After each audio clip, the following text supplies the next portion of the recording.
Miranda Rector-Cohen, and I'm a member of Jewish Voice for Peace New Haven and a part of the Connecticut Palestine Solidarity Coalition.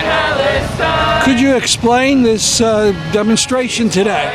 Yes, absolutely. So Governor Lamont was giving his State of the State address on the opening day of session for the Connecticut legislature here in 2024, and we wanted it to be known to our governor, to our state elected officials, that Connecticut cares about Palestine, that we must put a stop to the imminent genocide of people in Gaza. 27,000 people have died, including over 10,000 children.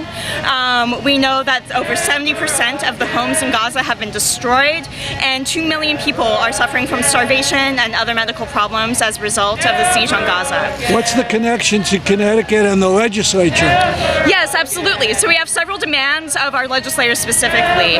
First is that they push for a ceasefire that is unconditional and immediate and permanent, because we cannot continue bombing the homes, hospitals, and schools of people in Gaza. So we're asking that they do everything in their power to call for a ceasefire, whether at the state level or by pushing Biden to do his job. We're also calling for divestment. This includes the $95 million of state dollars that we have in Israeli companies and State of Israel bonds, as well as full U.S. divestment.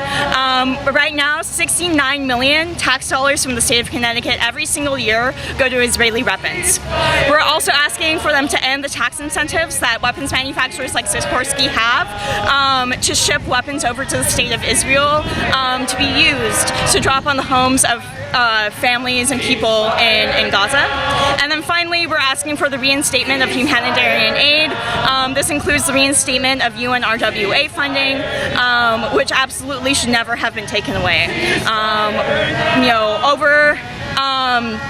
I believe like 40% of people in Gaza are receiving aid from the UNRWA, and it's absolutely shameful that our government has pulled away our funding from this international humanitarian contract.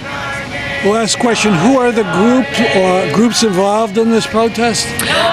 We're the Connecticut Palestine Solidarity Coalition, which is 17 different organizations, so too many to list, as well as Palestinian community members and other concerned community members from across the state of Connecticut.